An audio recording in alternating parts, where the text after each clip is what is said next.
Bom, então no assunto de hoje a gente vai ver os antidiabéticos e as doenças da tireoide. Aí só para complementar também, porque esse vai ser o último vídeo que eu vou deixar aqui, na verdade o último não, né? Eu sei que hoje, na terça-feira, na verdade, hoje é quarta, na terça-feira vocês tiveram uma aula de intramuscular com a professora Érica, então eu também vou deixar disponível aqui para vocês os vídeos de todas as aplicações de medicamento, tá?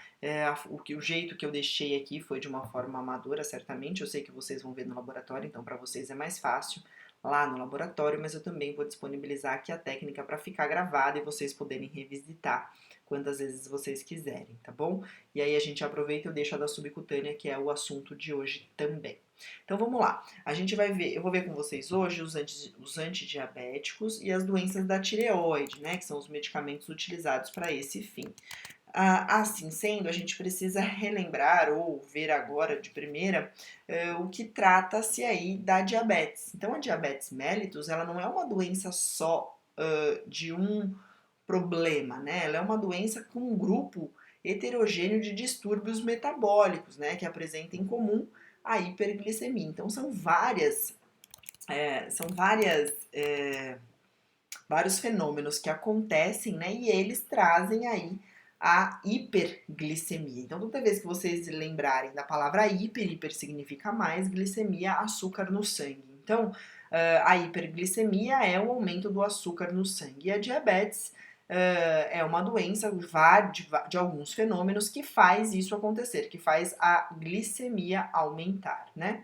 Ela resulta de defeitos na ação da insulina, na secreção da insulina ou em ambas. Então, são fenômenos que acontecem lá no pâncreas, né? E aí essa questão da relação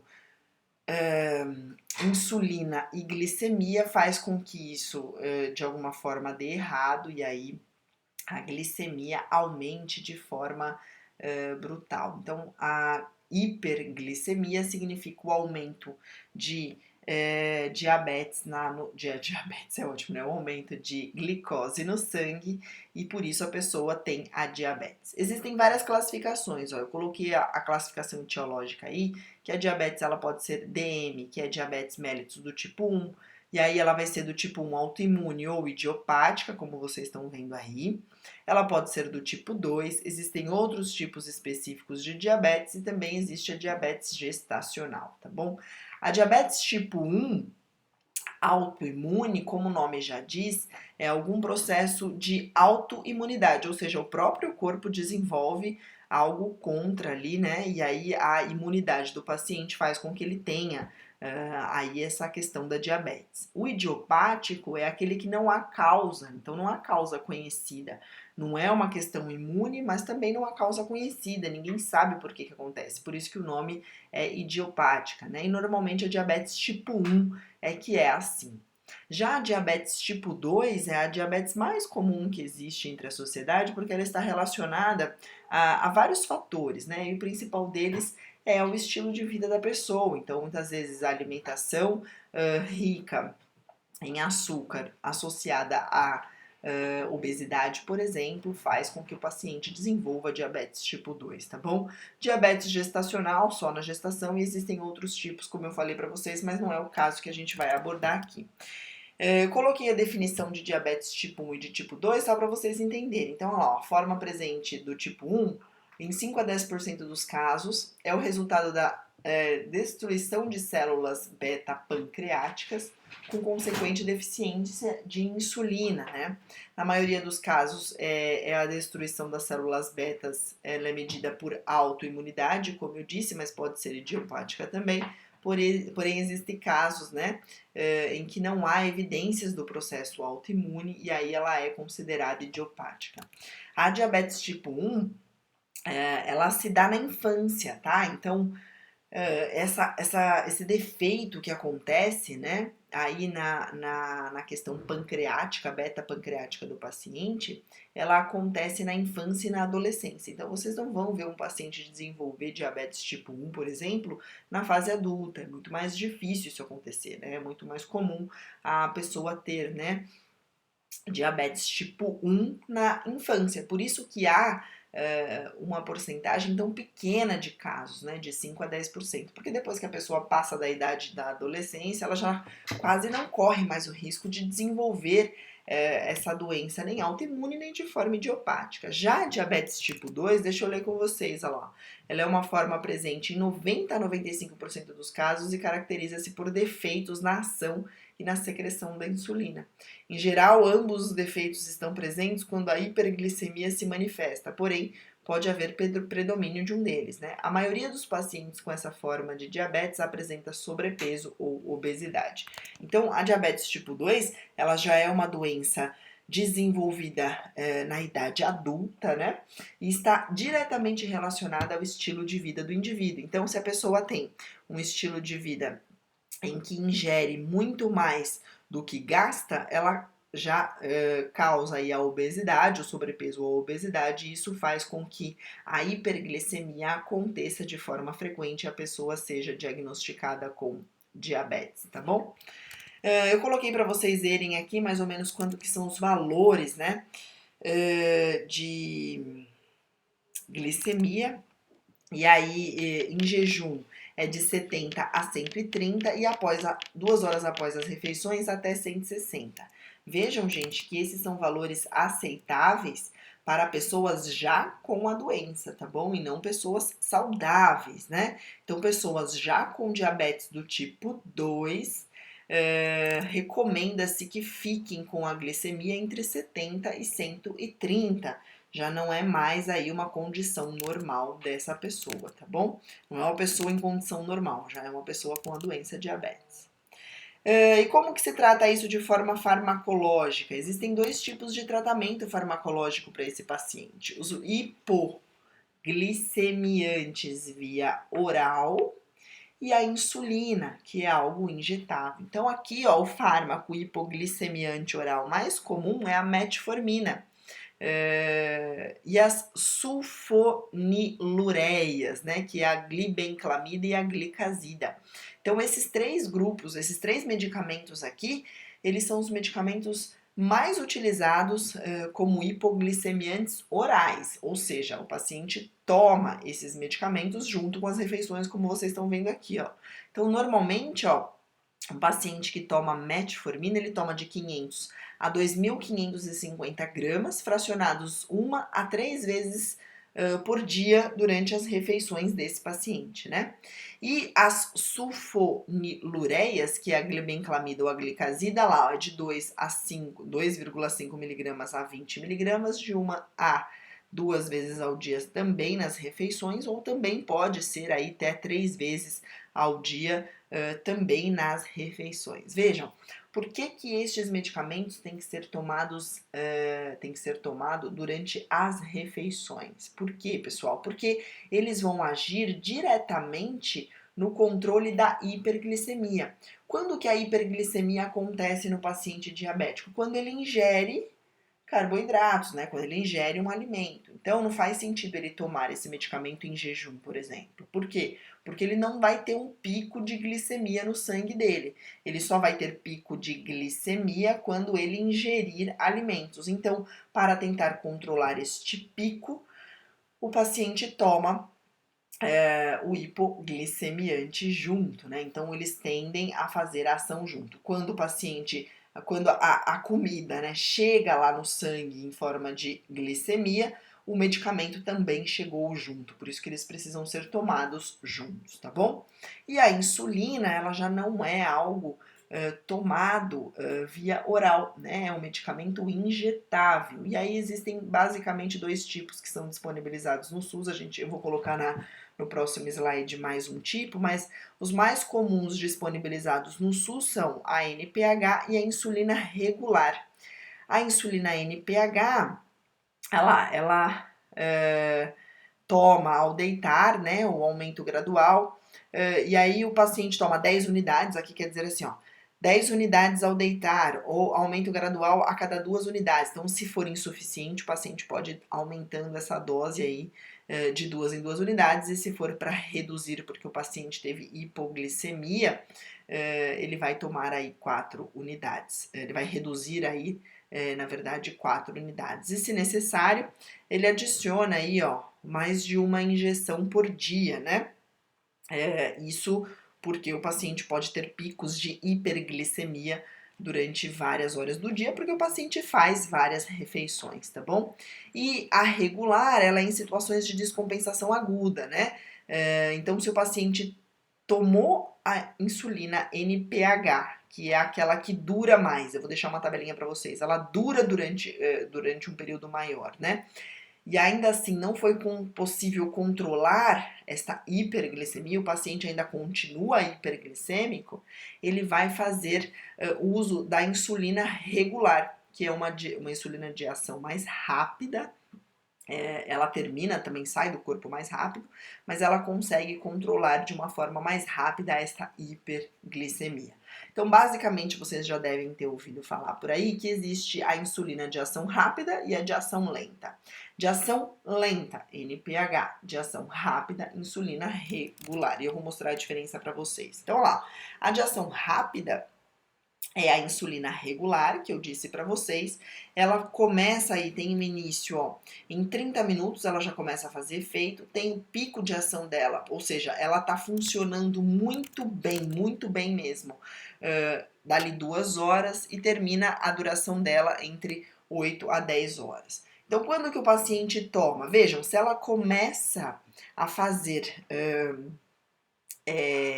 ação em 30 minutos, o paciente toma ela 30 minutos antes da refeição. Mas, professora, como é que o paciente vai saber que ele precisa tomar a NPH ou a insulina regular? E como eu, profissional, vou saber? Bom, vocês devem ter visto lá na introdução, certamente viram, que existe um exame de glicemia capilar, um testezinho do destro.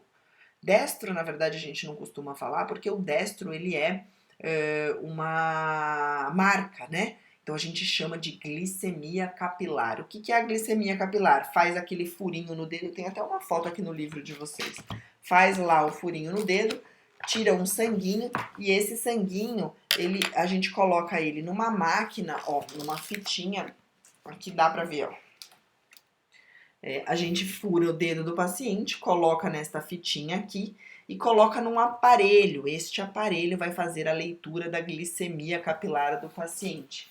E aí, a partir dos valores que derem, se estiver muito alto, o médico recomenda que o paciente faça a insulina regular 30 minutos antes da refeição. Então, um paciente diabético internado com a gente, ele sempre vai ter que fazer esse teste de glicemia capilar antes das refeições. Quanto tempo? Pelo menos 30 minutos antes. Por quê? Porque existe um esquema que a gente tem que seguir de aplicação da insulina. Que esquema é esse? Bom, o médico vai colocar lá, se glicemia acima, se destro, né, se glicemia capilar acima de 200, aplicar tantas unidades da insulina regular. Se glicemia capilar acima de 300, aplicar tanto de insulina regular e tanto de NPH. Então, existirá a informação de quanto a gente tem que fazer de acordo com os valores do destro desse paciente, tá bom? E então, vamos lá, só pra gente reforçar, ó. A NPH, ela é de uma ação mais lenta, né? Por que a ação mais lenta? Porque ó, ela começa com 2 horas só depois de 2 horas de aplicação é que ela começa a fazer efeito. Olha a diferença. A rápida ou regular, com 30 minutos já faz efeito. A NPH não, demora 2 horas para começar a fazer efeito, tá bom? Eu coloquei um outro slide aqui para deixar mais claro para vocês. Então elas são bem diferentes, ó. Reparem aqui no frasquinho que uma é translúcida ou transparente e a outra ela é mais leitosinha, tá? Então a rápida, ela é transparente. A NPH, ela é mais leitosa. Vocês precisam saber dessas características. Por quê? Porque essas duas medicações, elas ficam acondicionadas em geladeira. E ficando lá, quem vai fazer a escolha é o profissional. Então, precisa saber ler aqui. É lógico que está escrito, né? Insulina regular ou rápida. E aqui vai estar insulina humana, né? Que é NPH, isso que significa o H aqui, que significa humano, né? Então, vai estar lá escrito, mas vocês também precisam saber de bate-pronto. Então, A lenta é a leitosa e a rápida é a transparente. Então, LL, ó, lenta, leitosa é a NPH e a regular é a transparente, né? Então, aqui, ó, só pra gente diferenciar uma da outra. Insulina regular, ação rápida. Insulina NPH, ação intermediária ou lenta, né? A gente chama. A regular, ela é cristalina. Já a NPH é leitosa. Uma inicia a ação com 30 minutos, a outra com 2 a 4 horas. O pico dessa daqui ou seja, quando ela está completamente disponível no organismo, é de 2 a 3 horas, essa daqui de 4 a 10. E essa daqui dura no corpo de 8 a 10 horas, já essa daqui, que é a NPH, de 12 a 18 horas. Então, elas são bastante diferentes, tá? Eu deixei uma descrição aqui para vocês de como realmente funciona estas insulinas, porque existe um outro tipo de insulina que é de uma ação mais prolongada ainda, ela é mais lenta ainda. Só que esta de ação prolongada, que dura aí uma cobertura de 28 a 36 horas, ela não é disponibilizada no SUS, tá? Então, por isso que eu não reforço ela com vocês. O que é disponibilizada no SUS? A regular, de ação rápida, e a NPH, de ação lenta ou intermediária, como a gente chama aqui nesse slide, tá bom? Eu vou deixar essa telinha para vocês tirarem uma foto e vocês guardarem para ler com calma, tá bom? Por quê? Porque vai fazer diferença quando vocês estiverem lá na prática. Vale a pena fazer aquilo que eu falo para vocês sempre. Tirem uma foto, imprime e deixa na caderneta, porque na dúvida tem como acessar isso daí. Mas basicamente o que está falando aqui bom, a insulina rápida ela tem ação, começa a ter ação a partir de 30 minutos e a insulina intermediária a partir de 2 horas, tá bom? E ele vai colocando as variações aí para vocês. Quais as agulhas que a gente utiliza? Essas daqui que eu já mostrei para vocês lá em sala de aula. Então a gente utiliza insulinas é ótimo, né? Agulhas de unidades ou de ml, tanto faz, né? E a gente precisa saber exatamente quanto vale cada tracinho, como eu dei o exemplo para vocês lá na sala de aula. Técnica de aplicação, isso aí a professora Érica vai passar para vocês, mas basicamente a gente tem que saber que a gente vai aplicar esse medicamento no tecido subcutâneo, né? Então, a insulina, ela é de aplicação subcutânea, ou seja, logo na gordura, né? Então, vejam, eu peguei aqui logo na gordura. Eu tenho gordura no braço? Não. Então, eu não vou fazer aqui nesta região do meu antebraço. Eu tenho que fazer aqui, ó, onde é mais comum que as pessoas tenham gordura, né? Na região posterior do braço é mais comum que elas tenham gorduras. Neste outro slide aqui, ó, dá pra gente ver todos os locais de aplicação da insulina. Então, aqui, ó, na região posterior do braço, na região umbilical ou abdominal, como tá o nome aqui, na região das coxas, na parte anterior, que é esta parte aqui, olha, esta parte aqui anterolateral, né? Na região da frente, então a gente tem bastante gordura nessa região. E na região glútea, né? Como eu tô colocando aqui, que também é um local de bastante gordura. Qual que é a técnica, gente? Eu vou deixar um vídeo para vocês aqui, para vocês verem, mas basicamente a gente coloca a seringa num ângulo de 90 graus, né? Por quê? Porque a gordura ela é facilmente atingida, então vamos supor que eu tenha gordura aqui. A gordura é a primeira camada logo abaixo da pele, então eu acesso a gordura com facilidade, né? Então eu vou colocar a seringuinha aqui em um ângulo de 90 graus.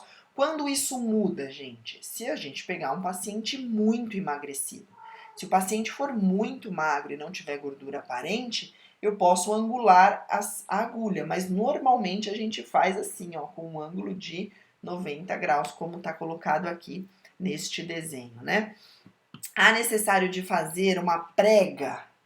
Vocês é que vão avaliar. Se é um paciente com bastante tecido adiposo, não precisa. Por quê? Porque você vai conseguir acessar. A prega, gente, ela é feita para a gente poder segurar e ter segurança, né? Na hora da aplicação, mas não necessariamente para a gente expor mais ou menos aquela região, né? É só para a gente ter segurança de saber onde está fazendo. Então não há tanta necessidade de fazer uma prega, por exemplo.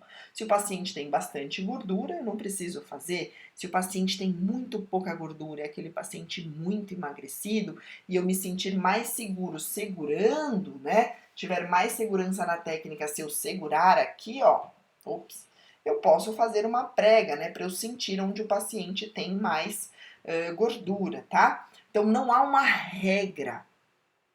Se algum professor, algum dia, algum profissional, algum dia falar para você, ah, a professora errou, tem regra sim, subcutânea a gente faz prega ou não faz prega, vocês deixem a pessoa falar e sintam-se seguros de fazer como vocês acharem melhor, tá? Então não há uma obrigatoriedade, faço prega ou não faço prega. Bom, se você garantir que você vai pegar a região subcutânea, com ou sem prega, faça desta forma, tá?